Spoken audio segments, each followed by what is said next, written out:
a bit antsy and a bit up himself and a bit sort of floating off into the ether in meetings and stuff, and he'd look to us to get him down. And we used to do it with one-word code words. And one of them was, we usually used to cough them, one of them was Holland, Holland like that. And Holland, as you know, is a country. But the reason that it was an important sort of message to him was it was a reminder of the time when Tony went to a conference in The Hague. And there was a buffet at lunchtime, and he was standing sort of picking a bit of aubergine on this buffet, and he looks up and there's this very, very attractive middle-aged lady there, and she's looking at him, he's looking at her.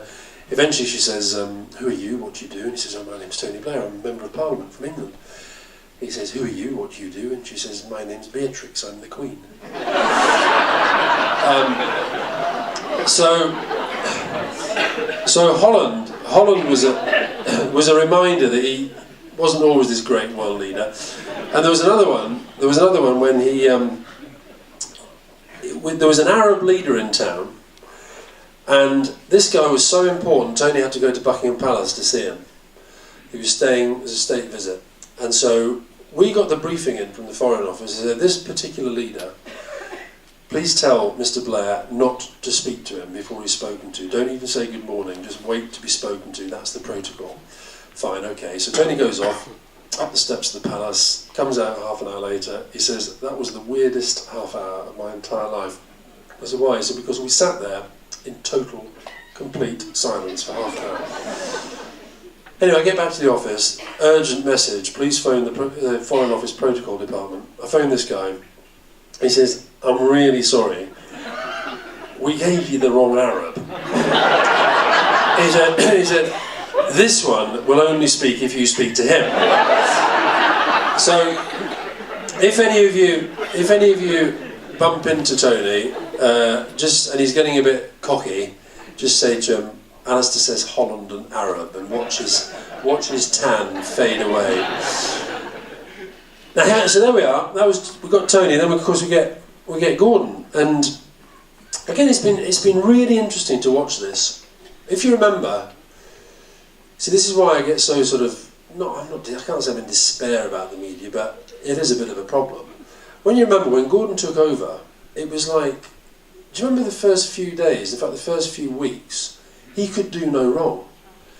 I remember one report. There was that guy, what's his name, Nick Robinson on the BBC, and yeah, he might as well have said there was one. No, but at this point, he was loving Gordon, and it was almost as if they were saying, "Well, today I saw something quite extraordinary. I mean, we honestly thought this guy was going to be terrible. I saw him cross a road. He put his left foot in front and the right foot, and he crossed, and there was the pavement, and he lifted his foot up, and that was the kind of tone of the whole thing. And the turning point, if you remember, then he had the floods. Do you remember the floods and the Glasgow bomb? And everybody said, didn't you do brilliant, and blah, blah, blah. The turning point was when we had the on-off election thing. And the reason that was the turning point, and I'm saying nothing new when I say that, I felt at the time about an election, you either have it or you don't sort of talk about having it or not. Anyway, that was done. But that was the moment at which they thought, oh great, we can get back to kicking him. Because that's actually what we like doing to our Prime Ministers, kicking them all over the place. And I think now, I'll tell you another turning point, was the thing about the son and the handwriting of the letters to the families of the soldiers. That was just one of those moments where people thought, hold on a minute, I don't mind these guys being tested, I don't mind the press having really strong views about them, this is just going too far. And I actually, funny enough, I now think, this could be wishful thinking, I think that some of the viciousness that there's been about Gordon in the press is one of the reasons why people have come back to us a bit. I thought the bullying thing last week, I mean look, I know Gordon very, very, very well, okay? I know that Gordon Brown has a bit of a temper on him. I know that Gordon Brown can raise his voice. I can raise my voice. Tony can raise his voice. I mean, he maybe used to do it with a smile, but if you're in politics, you're usually in politics because you really believe things and you're passionate about what you believe. And that's what Gordon Brown is. And I have seen him get incredibly frustrated. And I've seen Tony as well in situations where you know what needs to be done, saying, reforming the public services or whatever it might be, and you just get so frustrated that it's not happening as quickly as you'd like it to be. But for that then to be sort of translated into this kind of media frenzy about Gordon's a bully, and then I'll tell you, the other turning point within it, which said so much about Cameron. Did you see that news where it led on the news? David Cameron has called for an inquiry into allegations that the Prime Minister is a bully. And I thought, you twat. Because it's just not serious. And that said to me that, yes, he's very good at jumping on the little story here and there and playing the media's game so that the media think that, yeah, he's on our side. But what's happening is the public are actually starting to think, well, hold on a minute, that's all fine, but do we want him as our Prime Minister? Now, some people do. You've just got to live with that. People who are Tories, there are people who did vote for us, who may vote for Cameron, I don't know. But my point is, I think we're now getting to that point in the electoral cycle where people really are thinking that most of the time, the media debate just kind of goes on, it washes over most people. The fact that you're here tonight, you're probably quite political, you're interested in politics. Most people aren't, but they're locking onto this debate now in a different way. And I think the polls are narrow for two reasons. One, because the economy is picking up a bit, and Gordon is at last getting some of the credit that he deserves for the leadership he showed just over a year ago when the thing blew up. I mean, I've seen Tony deal with some pretty difficult crises, right?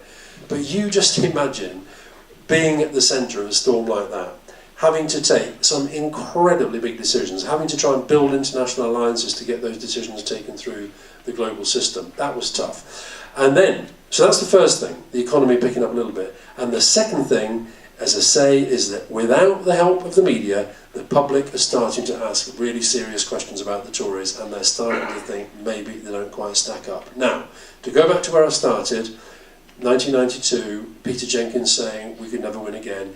This next election is still going to be incredibly tough, okay?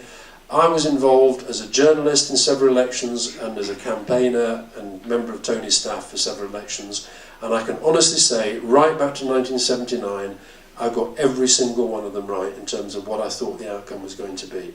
This one, I honestly can't call. And I think we just have to be honest about that.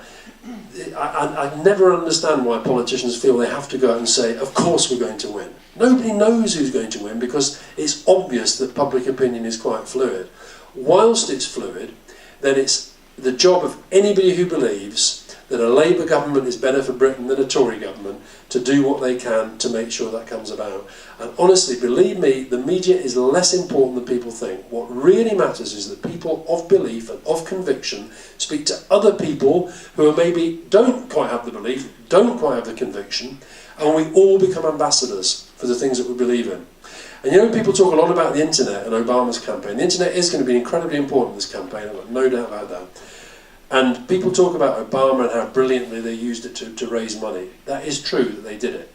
And that's not to be underestimated. But I'll tell you the real impact of social networking in their campaign, it was to turn supporters into, sympathisers into supporters, turn supporters into activists, and then empower those activists to go out and campaign for you. Because people don't believe politicians in the same way they did. I wish they did, but they don't. It's just the way the world has changed. Equally, as I say, they don't believe the media in the same way that they did. They believe each other. And that's why actually face-to-face campaigning, social networking, that is going to be fundamental to it's going to be the difference between winning and losing the next election. Now, it doesn't come cheap. It's why we do have to do fundraisers. It's why Carl does need support, and he needs activists out there who will get out in every workplace, in every home, every street, knock on doors, and with belief and with passion and with conviction say, I don't care what gripes you've had about Labour in the past, I'm not really interested about the past, I care about the future, and you just need to understand the difference it would make in this country to have a Tory government rather than Labour government, to have a Tory MP, or heaven forfend, even a BNP MP, rather than have somebody like Carl Morris representing you. And it really, really does matter. And lots of people like to say there's no more difference between the parties anymore. There are huge differences between the parties. The Tories are deliberately trying to say there's not much difference because that's their game, is just to say we're back in the centre. They are not. They're a right-wing party. They are out there. It is the Labour Party that occupies the ground where most people live their particular lives. And that's why the Labour government, in my view, deserves a fourth term, and why Carl Morris deserves to be the next Labour MP. Thanks very much indeed.